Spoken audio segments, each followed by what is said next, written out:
स्वाति चंद्रशेखर, भ्रष्टाचार जो करेगा उसके खिलाफ कार्रवाई होगी और उसी के तहत जो तस्वीर हमें नजर आ रही है, ये साफ प्रधानमंत्री लगातार हर मंच से, उनके हर मंत्री हर मंच से यही बात दोहरा रहे हैं।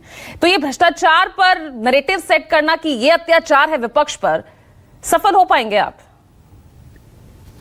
पूजा जी, हम बहुत खुशी व्यक्त करना चाहते हैं कि भ्रष्टाचार की बड़ी लड़ाई देश के अंदर हो रहा है और वो बीजेपी उसका नेतृत्व कर रहे हैं। पर मैं ये पूछना चाहती हूँ बीजेपी से कि 2024 से आज 2014 से आज तक लगभग 10 साल में 121 लोगों के ऊपर कार्रवाई इन लोगों ने किया है। उसमें 114 आर फ्रॉम ऑपोजिशन लीडर्स।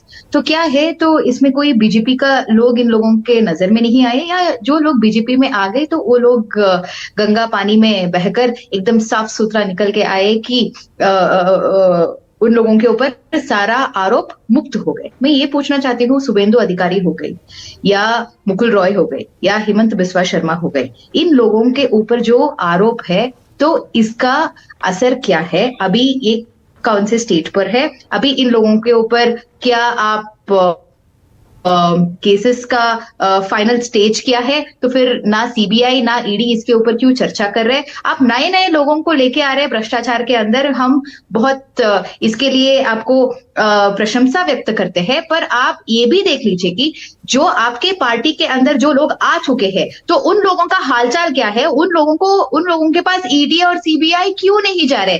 क्या है कि उन लोगों का जो घर का एड्रेस है ईडी और सीबीआई भूल गए बीजेपी में आने के बाद? आप मुझे ये साफ साफ बता दीजिए। लेकिन स्वाति, सवाल यहां पर जनता के बीच ये भी है ना कि आप उस भ्रष्टाचार के खिलाफ उन पार्टियों के साथ है जिन्होंने आपके खिलाफ ही भ्रष्टाचार की लड़ाई आगे की थी और आप ही को सत्ता से हटा के खुद सत्ता में आए थे। पूजा जी, आप ये बात ठीक से याद रख लीजिएगा।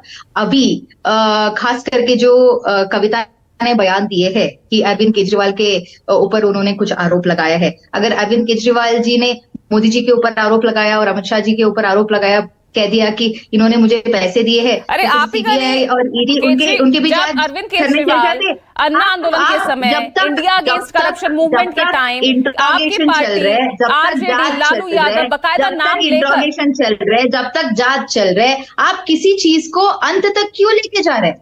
अंत तक किसी चीज को क्यों लेके जा रहे? जब तक कुछ मामला पूरी तरीके से जांच नहीं हुई है तो कंक्लूजन करना शायद मुझे नहीं लगता है। और आप ये भी देख लीजिएगा, ये क्या है, 2 महीने अगर रुक के चुनाव के बाद अगर ये केसेस के ऊपर जांच लगी होती तो कुछ बदलाव आ जाती?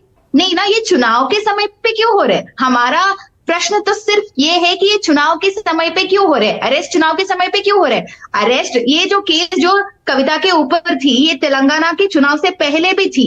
तेलंगाना जब चुनाव की पहले भी बहुत रोज आप लोगों के साथ साथ सारा हमारा रीजनल मीडिया से भी ये बात होती थी कि आज कविता अरेस्ट होने वाली है, कल अरेस्ट होने वाली है, परसों अरेस्ट होने वाली है। पर सरकार वहां पे बदलने के बाद अरेस्ट क्यों हुई? तब से ये केस इन लोगों ने हाथ में क्यों नहीं लिया? जब चुनाव आ जाते हैं तो फिर ईडी और सीबीआई एक्टिवेट हो जाते हैं, जो जब चुनाव खत्म हो जाते हैं तो फिर वो भी घर पे बैठ जाते हैं। ये कैसे राजनीति है? ठीक है, घरेंद्र